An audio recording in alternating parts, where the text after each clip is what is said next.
আসসালামু আলাইকুম প্রিয় দর্শক, একদিন আগে পহেলা বৈশাখ পার হয়ে গেল এবং বলা বাহুল্য এই পহেলা বৈশাখ বেশ শান্তিপূর্ণ এবং আনন্দময়ই হয়েছে।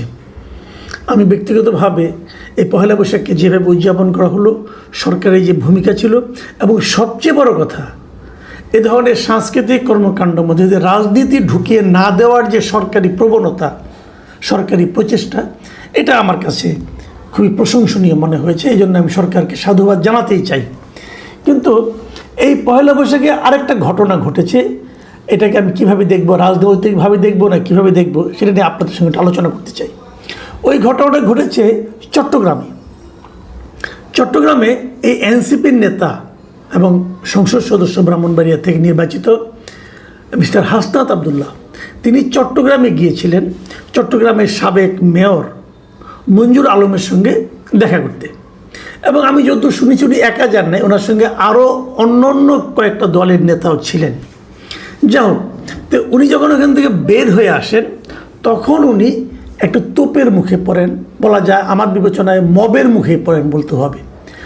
অনেকগুলি ইয়াং ছেলেরা তাকে ঘিরে ধরেছে, তাকে বলছে যে স্বৈরাচারের দোসরের সঙ্গে আপনার কিসের মিটিং, আপনি কেন এসেছেন, কেন মিটিং করছেন স্বৈরাচারের দোসরের সঙ্গে, অ্যাটসেট্রা অ্যাটসেট্রা।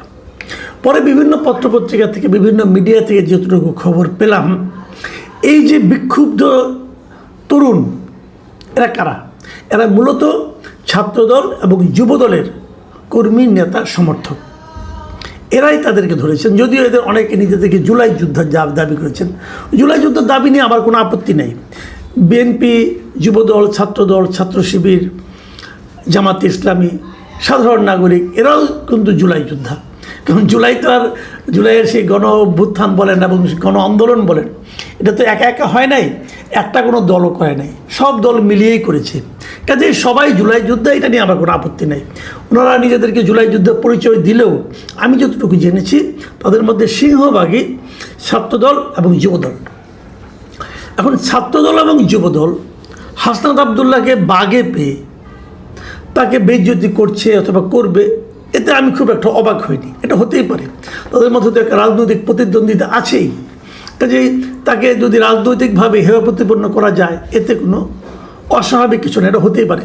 কিন্তু প্রশ্ন হলো, তারা তাকে যেভাবে আক্রমণ করেছে, এই আক্রমণটা কি ঠিক আছে কিনা? একজন লোক কারো বাসায় গিয়েছে, এখন উনি যে স্বৈরাচারের দোসর, এটা আপনি কতদিন বলবেন? বাংলাদেশের স্বৈরাচারের দোসর ছিল নাকি বলেন আপনারা? শেখ হাসিনা যে 17 বছর 15 বছর যে শাসন করেছেন, এই সময়ে কে আওয়ামী লীগ করতো না? 10 জন লোকের মধ্যে 9 জনই বলতো আমি আওয়ামী লীগ করে, একজন চুপ করে থাকতো। সেগুলো দল করে না, সে মুখ ফুটে বলতো না যে আমি বিএনপি করি। জামাত বলো তো কোনো প্রশ্নে ওঠে না, কারণ জামাতের লোকেরাই বলতো আমি আওয়ামী লীগ করি। এই যে জামাতের বিরাট নায়ক, শিবিরের বিরাট নায়ক সাদিক খান, আওয়ামী লীগের পক্ষে স্লোগান দেয়নি, আওয়ামী লীগ করেনি। স্বৈরাচারের দোসর সে, সবাই তাহলে স্বৈরাচারের দোসর। তো এটা কতদিন চলবে? এখন একটা গণতান্ত্রিক সরকার এসেছে। ভোট দেওয়ার সময় বলেছিলেন আপনারা যে আমরা স্বৈরাচারের দোসরের ভোট চাই না? তা তো বলেননি। বিএনপির লোকেরা তো স্বৈরাচারের দোসরদের ভোট পাওয়ার জন্য, মানে যদি তারা স্বৈরাচারের দোসর হয়, যদি হয়, তাদের ভোট পাওয়ার জন্য পারলে যায় তাদের পা ধরেছে, ধরেনি। তাহলে কে স্বৈরাচারের দোসর, কখন স্বৈরাচারের দোসর? ও, যখন আপনার পছন্দ না হবে তখন সে স্বৈরাচারের দোসর, আর যখন সে আপনার পছন্দ হবে তখন এই দেশের নিরপরাধ নাগরিক। এই কি ইকুয়েশন? এটা কতদিন চলবে? এই যে কাউকে স্বৈরাচারের দোসর বলে তার উপর ঝাঁপিয়ে পড়া, তাকে হেয় প্রতিপন্ন করা, তাকে গালাগাল করা, এটাই মব। মব ভাই গাছে ধরে না, মব গাছে ধরে না, মব আকাশ থেকেও আমদানি হয় না, এটাকেই মব বলে। দেখুন, আমি এখানে কয়েকটা বিষয় বলি। হাসনাত আবদুল্লাহ কার সঙ্গে দেখা করবেন, কেন দেখা করবেন, এটা তার ব্যক্তিগত ব্যাপার। যদি এর মধ্যে রাষ্ট্রদ্রোহিতার কিছু না থাকে সেক্ষেত্রে কোনো সমস্যা নাই। আর যদি রাষ্ট্রদ্রোহিতা কিছু থাকে, সেটা আইন শৃঙ্খলা রক্ষাকারী বাহিনী দেখবে। আপনি কে? আপনি কে? আপনারা 10-12 জন লোক মিলা বলেন মব করতেছে, আসলে আমার যেটা আমি ওটা বলি, আগে একটু কথা বলে নিই। আমি একটু হাসনাত আবদুল্লাহর প্রশংসাটা একটু করতে চাই। এখানে আমি একটা ভিডিও দেখলাম, আমি খুব ইন্টারেস্টিংলি খেয়াল করলাম। হাসনাত আবদুল্লাহর বয়স কম, আমার চেয়ে তো অনেক কম। আমার সঙ্গে বিভিন্ন সময় দেখা সাক্ষাৎ হয়েছে এবং মানে খুবই কম বয়স্ক একটা লোক। তো আমি দেখলাম যে হাসনাত আবদুল্লাহ সেখানে মানে এত সুন্দর পুরো ঘটনাটাকে ম্যানেজ করলেন। মানে এই এত কম বয়সে এভাবে ম্যানেজ করতে পারার যে দক্ষতা, এটা কিন্তু হয়েছে একটা বড় আন্দোলনের মধ্য দিয়ে উনি উঠে এসেছেন বলে। তা না হলে এই বয়সে হওয়ার কথা না। খুব ঠান্ডা মাথায় উনি সবার স্লোগান শুনছেন, সবার সঙ্গে উনি কিছু বলছেনও না, দেখলাম মৃদু হাসতে শুনছেন। তারপরে সে এক সময় দেখলাম যে উনি বললেন যে মানুষ মাত্রই ভুল হয়, আমার ভুল হতে পারে না। উনি কিন্তু কোনো আর্গুমেন্টে গেলেন না এবং পুরো বিষয়টাকে ম্যানেজ করে আমরা দেখলাম পুলিশে চলে এসেছে। যাক, এগুলি হয়েছে। কিন্তু আমার কথা হলো, এই লোকগুলিকে আসলে হাসনাত আবদুল্লাহকে অপমান করার জন্য গিয়েছে, দৃশ্যত তাই মনে হয়। কিন্তু এর পেছনে কি একটা রাজনীতি নেই? আমার মনে হয় একটা রাজনীতি আছে, এবং সেই রাজনীতিটা হলো খুবই কুৎসিত অন্তর্দলীয় রাজনীতি। কেমন কিছু কথা বলি। হাসনাত আবদুল্লাহ যার বাসায় গিয়েছিলেন, এই যে মঞ্জুর আলম, উনি কে? উনি একসময় আওয়ামী লীগের রাজনীতি করতেন, কিন্তু 2009 সালের পরে তো উনি আওয়ামী লীগের রাজনীতি করেননি।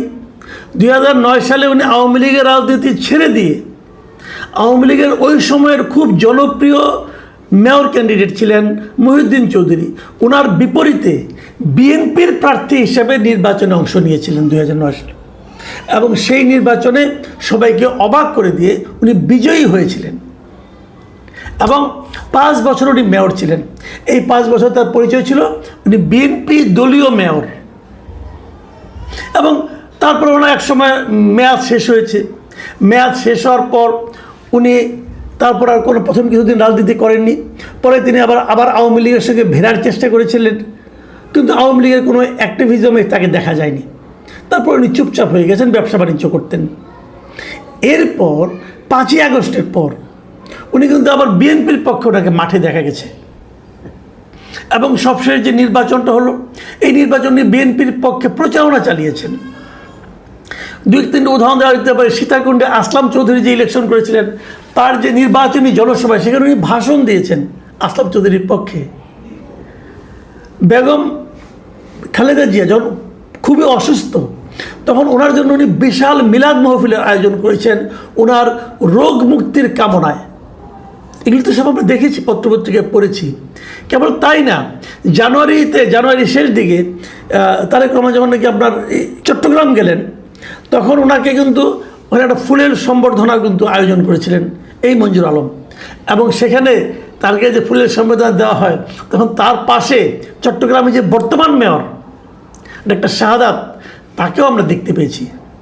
ডাক্তার শাহাদাত তো বিএনপির। তো তারা সবাই মিলেই তো তারেক রহমানকে সম্বর্ধনা দিয়েছেন। তাহলে উনি স্বৈরাচারের দোষর কবে হলেন?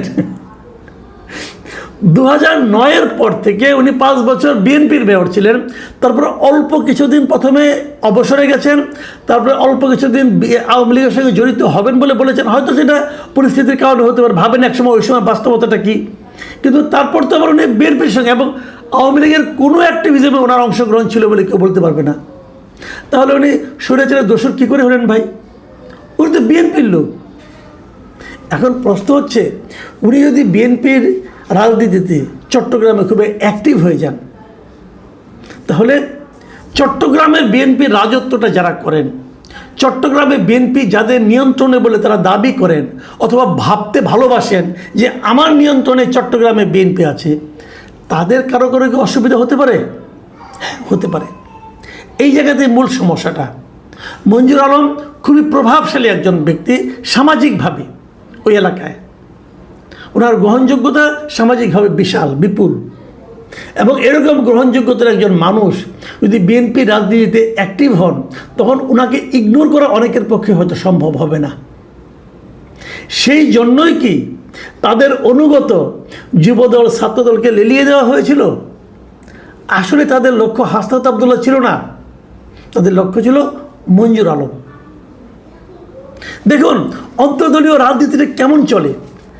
আমি দেখেছি এটা, যে যখন আওয়ামী লীগ যখন ক্ষমতায় ছিল, যে 15 বছর তারা শাসন করেছে, সে সময় আওয়ামী লীগের কিন্তু প্রচুর নেতাকর্মী কিন্তু নিহত হয়েছে, আহত হয়েছে। কার দ্বারা হয়েছে? আওয়ামী লীগের আরেকটা গ্রুপ দ্বারা হয়েছে। এই গ্রুপ ওই গ্রুপকে পিটিয়েছে। মানে এখানে কিন্তু এই যে দ্বন্দ্ব, এই দ্বন্দ্বের প্রকাশ ঘটাতে যে কিন্তু রাজনৈতিক আদর্শ কোনো কাজ করছে না, এখানে কাজ করছে স্বার্থের দ্বন্দ্ব, আধিপত্যের দ্বন্দ্ব, নেতৃত্বের কোন্দল। মানে নেতৃত্বের কোন্দল, ব্যক্তি স্বার্থ দলীয় স্বার্থকে ছাপিয়ে যাচ্ছে। এটা কিন্তু একটা দলের জন্য, একটা দেশের জন্য খুবই মর্মান্তিক। আজকে বিএনপি যে রাজনীতি করে, এই বিএনপির যে প্রতিষ্ঠাতা জেনারেল জিয়া, ওনার কিন্তু একটা খুব জনপ্রিয় স্লোগান ছিল। উনি বলতেন, ব্যক্তির চেয়ে দল বড়, দলের চেয়ে দেশ বড়। আর আমাদের বিএনপির নেতারা কী করছেন? তারা প্রমাণ করার চেষ্টা করছেন যে দেশের চেয়ে দল বড়, দলের চেয়ে ব্যক্তি বড়। এটা কি আসলেই বিএনপির রাজনীতি, নাকি এই বিএনপির নেতাদের রাজনীতি? দেখুন, হাসনাত আবদুল্লাহ কিছু হবে না, কিন্তু হাসনাত আবদুল্লাহ যে মবের শিকার হলেন, এর দায়িত্বটা কার আসলে? আমি তো বিএনপির অন্তর্দলীয় কোন্দল বলে দিলাম, এটা বিএনপির অন্তর্দলীয় কোন্দলই হোক আর যাই হোক, এখানে তো সরকারের একটা ভূমিকা থাকার কথা ছিল। সরকার কি তাদের সেই ভূমিকাটা রাখতে পেরেছে? সরকারের কোন মন্ত্রণালয়ের দায়িত্ব ছিল এটা? কৃষি মন্ত্রণালয়ের না, অথবা ধর্ম মন্ত্রণালয়ের না। এই মব থামানোর দায়িত্ব স্বরাষ্ট্র মন্ত্রণালয়ের। এবং ইন্টারেস্টিংলি, এই স্বরাষ্ট্র মন্ত্রণালয় কিন্তু ওই এলাকার লোক, মানে কক্সবাজারের মানুষেরই। তাহলে স্বরাষ্ট্র মন্ত্রণালয় কেন মব থামাতে পারে না? মব তো হলো, অন্য সময় মব হয়, অমুক একজন শিক্ষার্থী মব হয়, একজন শিক্ষাবিদ মব হয়, একজন প্রফেসর মব হয়, একজন শিক্ষককে মবের কবলে ফেলানো হয়, একজন সাংবাদিকের বিরুদ্ধে মব হয়, অনেক কিছু হয়। কিন্তু এবার তো একজন নির্বাচিত এমপি মব হলেন।